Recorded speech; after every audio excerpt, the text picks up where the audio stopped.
자신의 만족을 택하자니 부모님과 마을 사람들이 마음에 걸리고, 부모님과 마을 사람들의 바램을 충족시켜 드리자니 본인이 원하는 삶을 포기해야 되는 거죠. 여러분이라면 어떤 선택을 하시겠습니까? 안녕하십니까. 목동관리 전문기업 행센 오영일입니다. 반갑습니다.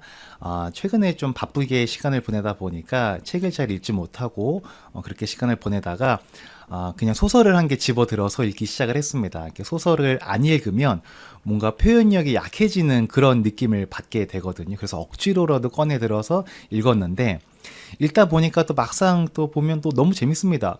빨리 그 다음 내용들이 빨리 보고 싶어지더라고요. 요즘에는 책 읽는 시간은 딱히 내서 보기가 쉽지가 않아서 자기 전에 침대에 누워서 한 30분 정도 이렇게 책을 보다가 잠드는데, 그 시간 저에게는 아이들 보는 시간 이외에 최대의 힐링 시간이지 않나 라는 생각을 합니다. 제가 최근에 봤던 책은, 이제 지금 보고 있는 책은 스토너라는 책인 소설인데요. 보다가 느낀 바가 있어서 이야기를 한번 같이 나눠볼까 합니다. 이 소설에 나오는 주인공은 시골 마을에 사는 미래가 다소 희망적이진 않은 그런 아이였어요. 그러니까 성장하면 할수록 마을의 가정에 노동력으로만 쓰여지고 별다른 성장성을 기대하기 힘든 그런 상황이었습니다. 그냥 크면 엄마 아빠가 그러했고 동네 어른들이 그러했듯이 그냥 농사일하면서 하루하루 살아가게 될 그런 운명 같은 상황이었던 거죠.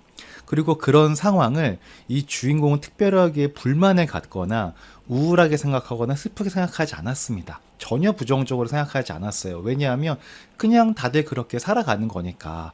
자기를 비롯한 모든 동네 사람들이 다 그냥 그렇게 살아가니까 원래 그냥 삶이란 그런 것이다 라고 그 세계 안에서 살아가던 주인공이었던 거죠. 자, 그러던 중 시골 아이에게 농업대학을 지원해주는 프로그램이 있어서 참여를 하게 됩니다. 이 부모로서는 자녀를 대학에 보낸다는 게 굉장히 큰 결정을 한 거예요. 왜냐하면 이 마을에서 이 주인공이 대학으로 가버리면 일손이 줄어드는 거지 않습니까? 그러니까 여러분들 아시겠지만 자본주의 사회에서 자녀는 경제적으로 보면은 비용의 대상이지 않습니까? 근데 농경 사회에서의 자녀는 경제적으로 보면은 노동력의 대상인 거죠. 그러니까 부모가 자녀를 대학에 보내게 되면 노동력이 줄어드는 거지 않습니까? 그러니까 자녀를 대학에 보내는 게 쉬운 결정이 아니었던 거죠. 그럼에도 불구하고 자녀를 대학에 보낸 이유는 그 대학 교육을 마치고 집안에 그리고 마을로 돌아오게 되면 이 공동체 전체에 도움이 될 거라고 생각을 한 거죠. 그러니까 아무래도 이 마을 사람들은 전문적으로 농사를 배워서 한 그런 게 아니다 보니 이 주인공이 제대로 된 기술을 배워서 오면 이 공동체 생활에 뭐라도 좀 도움이 되지 않을까라고 생각을 하게 됐던 거죠. 그렇게 해서 이제 주인공은 대학에 가게 됩니다. 그 부모는 없는 살림에 자녀의 대학 생활을 위해서 가지고 있는 모든 것을 탈탈 털어서 자녀에게 투자를 하게 됩니다. 마치 우리 옛날에 60, 70년대에 엄마들이 진짜 머리카락 잘라서 자녀를 공부시켰던 그런 시기들이 우리 과거 현대사에 있었잖아요. 그런 느낌이었지 않았을까 싶어요. 그리고 부모님께서도 입학식에 나름은 차려 입으셨지만 누가 봐도 좀 후질근한 옷차림으로 입학식에 참석을 하게 됩니다. 자, 이렇게 해서 이 주인공은 대학 생활을 시작을 하게 되는데 놀라운 발견을 하게 됩니다. 이 아이는 학문에 대단한 소질이 있었던 거예요. 그리고 그걸 알아본 담당 교수는 학업이 끝나면 마을로 돌아가지 말고 학교에 남아서 조금 더 공부하고 교수가 되어보라고 권장을 하게 됩니다. 충분히 자질이 있다고요. 그러니까 그런 얘기를 듣고 나니까 주인공은 고민을 하게 되는 거죠. 공부가 이 학문을 익히고 연구하는 것이 너무나 재밌고 가르치는 것 또한 너무나 즐거웠습니다. 그래서 이전의 삶에서는 도저히 느낄 수 없었던 만족을 느끼게 되고 정말 예전에는 보이지 않았던 희망찬 미래, 뭔가 유쾌한 미래들이 막 눈앞에 펼쳐지는 거예요. 근데 학교에 남기로 결정을 하고 교수가 되면 이 개인적인 삶에서는 너무나 큰 만족을 얻을 수 있을지 모르겠는데, 반대로 부모님과 마을 사람들이 눈에 아른거리는 거죠. 기다리고 있지 않습니까, 본인을. 학교 공부를 마치면 마을로 돌아와서 마을에 도움이 되기를 바라고 있는 걸 뻔히 알고 있는데 그 바람을 저버리기가 쉽지가 않은 거죠. 그러니까 즉 자신의 만족을 택하자니 부모님과 마을 사람들이 마음에 걸리고, 부모님과 마을 사람들의 바람을 충족시켜 드리자니 본인이 원하는 삶을 포기해야 되는 거죠. 둘 다 가질 수가 없는 상황인 거지 않습니까? 정말 어려운 결정을 해야 되는 순간에 이 주인공은 놓이게 됐습니다. 자, 여기서 여러분이라면 어떤 선택을 하시겠습니까? 개인의 만족스러운 삶을 택하시겠습니까? 아니면 자신을 기다리고 있는 마을로 돌아가는 선택을 하시겠습니까? 너무나 어려운 선택입니다. 이 주인공은 결국 고민 끝에 개인의 삶을 선택하기로 합니다. 그리고 방학 때 마을로 돌아가서 자신의 결정, 학교에 남아서 조금 더 공부하고 교수가 되기로 결정한 본인의 결정을 이야기합니다. 그러니까 앞이 창창한 주인공의 삶을 보면 누구도 그 결정을 반대할 수가 없는 거예요. 좋은 일이기 때문에 모두들 받아들입니다. 받아들이기는 하지만 많은 이들이 슬퍼하기도 합니다. 돌아와 주기를 바랬지 않습니까? 이게 뭔가 좀 섭섭한 거죠. 그리고 개인의 삶을 선택한 그 주인공이 날굼게 느껴지기도 하는 거죠. 그러니까 이 스토너라는 책을 보면서 제가 좀 느낀 바가 있었는데 이런 겁니다. 주인공은 너무나 훌륭한 선택을 했죠. 그렇지만 상처받는 사람들이 꽤나 많이 있었습니다.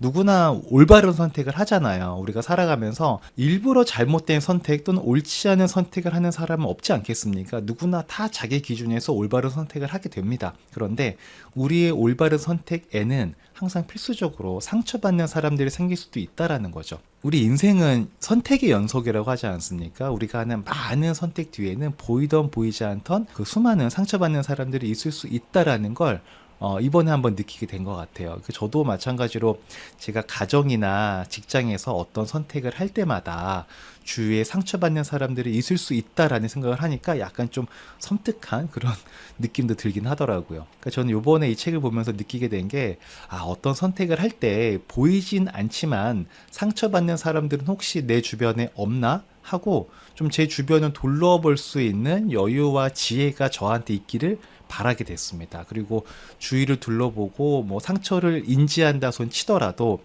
그 모든 상처를 어루만질 수는 없겠죠, 당연히. 그래도 누군가의 상처를 딛고 나아가는 선택이라는 걸 생각하게 되면 그 선택에 더욱더 집중하고 그 선택이 더욱더 좋은 결과를 낳을 수 있도록 노력할 수 있지 않을까라는 생각을 하게 되는 거죠. 특히 저는 이제 한 회사, 그러니까 행센의 리더로서 정말 많은 선택과 결정들을 하게 되는데요. 그 선택과 결정들을 할 때마다 그 주위를 참 이렇게 살피고 저만 바라보지 않고 제 앞길만 바라보는 게 아니라 제 선택과 결정들 사이의 주변을 좀 살피면서 나의 선택이 갖게 되는 의미를 조금 더 음미하고 인식하면서 조금 더 나은 삶을 살 수 있도록 노력하고 싶다라는 생각을 해보게 됐습니다. 진짜 이 책은 좋은 것 같습니다. 별 생각 없이 집어들어서 읽다 보면 뭔가 생각하게 되고 뭔가 얻게 되는 게 항상 있는 것 같아요. 그러니까 저도 오늘 빨리 밤이 되어서 침대에 탁 누워서 이 주인공이 이 개인의 삶을 선택한 이후에 어떤 삶을 살아가게 됐는지 너무나 엿보고 싶어지고 뭐 궁금한 거예요. 그래서 빨리빨리 일을 해야겠다. 열심히 일해야겠다. 왜냐면 열심히 일하면 하루가 금방 지나가지 않습니까? 바쁘게 일해서 빨리 침대에 누워서 책을 보고 싶은 욕구에 쌓여있는 상태입니다. 그리고 제가 이렇게 어떤 생각이 들었을 때 이런 걸 공유하는 경우들이 종종 있잖아요. 그렇게 하는 이유는 사람은 보고 듣고 말하는 대로 된다고 하지 않습니까? 그러니까 어떤 생각이 딱 났을 때 그걸 생각으로 그치지 않고 이렇게 입 밖으로 꺼내게 되면 그런 이야기와 생각들이 제 안에 조금 더 깊숙이 각인되는 느낌을 받게 됩니다. 그래서 저는 이렇게 이야기를 하는 거고요. 조금 좋은 생각들이 저한테 조금 더 깊숙이 들어오길 바라는 바람으로 이야기를 하는 거고, 그리고 제가 이렇게 이야기하는 이 이야기가 여러분에게는 보고 듣고 말하기에서 듣고의 영역이 해당이 되지 않습니까? 그래서 이 듣고의 영역에서 이런 이야기들이 조금이나마 긍정적인 영향을 얻을 수 있기를 희망하면서 이런 이야기를 하는 겁니다. 그래서 오늘 이야기하면 결론을 내보도록 하겠습니다. 우리의 선택에는 상처받는 사람들이 있다. 그 상처가 상처로 끝나지 않을 수 있도록 선택의 의미를 음미하고 만들어 나가는 그런 하루가 되시기를 바라겠습니다. 자, 오늘 바깥에 비가 많이 오는데 다니실 때 넘어지지 않게 조심하시고요. 오늘도 행복한 하루가 되시기 바라겠습니다. 자, 오늘 저는 이만 물러나도록 하겠습니다. 자, 지금까지 사람이 잘 사는 방법, 돈과 마음을 연구하는 행복재무상담센터 오영일이었습니다. 들어주셔서 감사하고 다음에 또 뵙겠습니다. 들어가겠습니다. 안녕.